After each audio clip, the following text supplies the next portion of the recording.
If you think this video will tell you that men just want respect and love and that's all, I'm sorry. This isn't that kind of fairy tale TED Talk. Men don't walk around craving candlelight dinners and long paragraphs. They crave something far rarer. Things most women never even think to give. So if you came here expecting a little ego massage, wrong channel, sweetheart, because what you're about to hear might sting a bit, but it will also explain everything about why men pull away, go silent, or suddenly lose interest even when you're doing everything right. Picture this: two men, same looks, same charm, same job. Man one dates a woman who constantly asks, "Are you okay? What's wrong? You're not talking." Man two dates a woman who simply says, "I trust you'll handle it, babe. You always do." Guess which man feels 10 feet tall? It's not about being loved. It's about being respected as capable. When a man feels like his woman sees him as strong, even on his weekdays, that belief becomes fuel. But when he feels like she's watching for cracks, he becomes those cracks. It's the difference between a partner and a supervisor. Here's the secret. Men equate love with significance. If you make him feel needed but not negged, trusted but not tested, he'll pour his entire soul into you. But if he feels constantly analyzed, corrected, or doubted, he'll emotionally disappear while still physically there. Because for men, validation isn't words, it's permission to be himself without being fixed. Think of it like emotional oxygen, invisible but vital. And the irony, most women accidentally hold their hand over his mouth while asking, "Why won't you open up?" The contrast lesson, two mindsets. Woman one thinks, "If I guide him, he'll improve." Woman two thinks, "If I believe in him, he'll rise." Guess which one he builds a life with? Exactly. The first one motivates him through pressure. The second one inspires him through peace. One treats him like homework. The other makes him feel like home. If you're watching this right now, ask yourself honestly, when your man struggles, do you trust his process or do you micromanage his emotions? Do you let him solve things in his own timing, or do you hover like a motivational speaker on caffeine? Because men may never say it out loud, but the woman who gives him space without withdrawal, faith without force, and support without control becomes irreplaceable. Here's something wild. A man's love language isn't always affection, it's acceptance. Life throws him battles all day, bosses, bills, expectations, mistakes, and when he comes home, he's not looking for another battlefield. He's looking for a place to drop the sword. So the real question isn't, does he love me? It's, do I make him feel safe enough to stay open or defensive enough to shut down? Because in every man's mind, there's a quiet scoreboard called peace versus pressure. Whoever keeps that balance wins his heart long term. And you can see this everywhere. Men will stay in draining jobs, toxic friendships, even dangerous habits because those places still make them feel useful. But they'll leave a relationship that constantly questions or controls them, even if it's filled with love, because it makes them feel small. So if you ever catch yourself saying, "But I'm just trying to help," pause. Help is beautiful until it feels like doubt wearing a disguise. Here's how these invisible needs play out in real life. You say, "You never tell me how you feel." He hears, "You're emotionally incompetent." You say, "Why didn't you call me back?" He hears, "You can't even handle simple responsibility." You say, "Let me do it, you'll mess it up." He hears, "I don't believe in you." And before you know it, his brain files you under stress source, not safe space. Delusional? Maybe.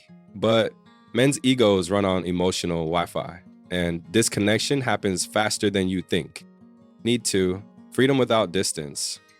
Women often confuse freedom with disconnection. But for a man, space isn't rejection, it's recovery. See, men's emotions don't reset through conversation like women's do. They reset through isolation, silence, or doing something that has absolutely nothing to do with the relationship, like staring at a wall, gaming, or fixing a random squeaky door hinge from 2004.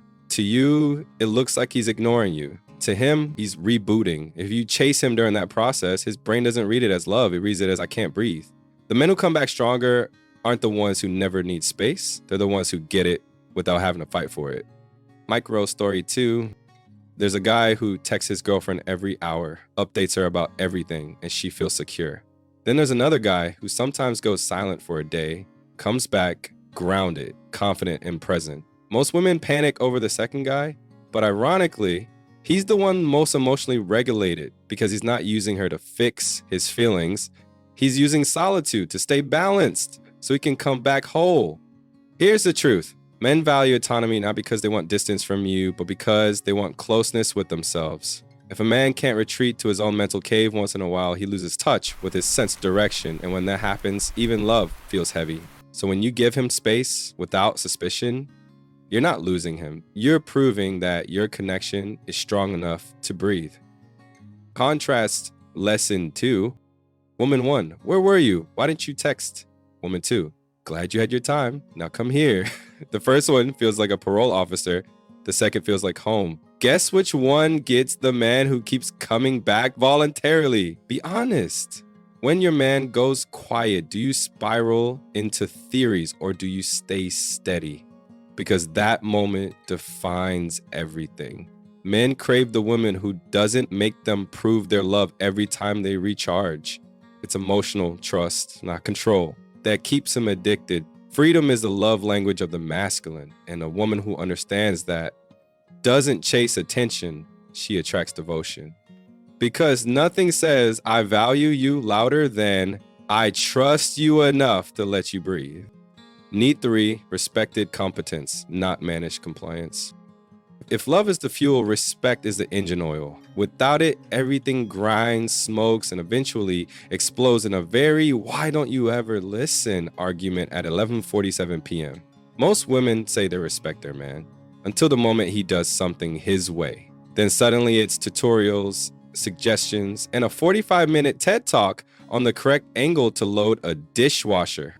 Here's the uncomfortable truth. Men are allergic to managed compliance. They'll do chores, build futures, lift couches, fix apps, and fight dragons, but the second they feel like a boy being corrected instead of a man being trusted, their soul clocks out. Psychology in one line: men don't need you to agree with everything. They need you to assume competence as the default. Let him drive the plan, and if he hits a pothole, cool. The point isn't perfection. The point is agency. Micro story 3. 2 women, same goal, a weekend trip. Woman A, I'll handle it.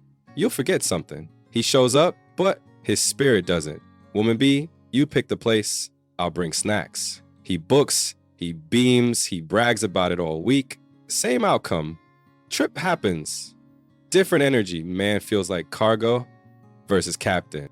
Contrast lesson 3. Correcting his plan equals you're not capable. Asking his plan equals I trust your judgment. Guess which one he'll move mountains for? Be honest. When he starts doing something, do you jump in with the better way? If your first instinct is to coach, pause. Let him be good enough his way. That feeling is rocket fuel for masculine devotion. Thanks for watching.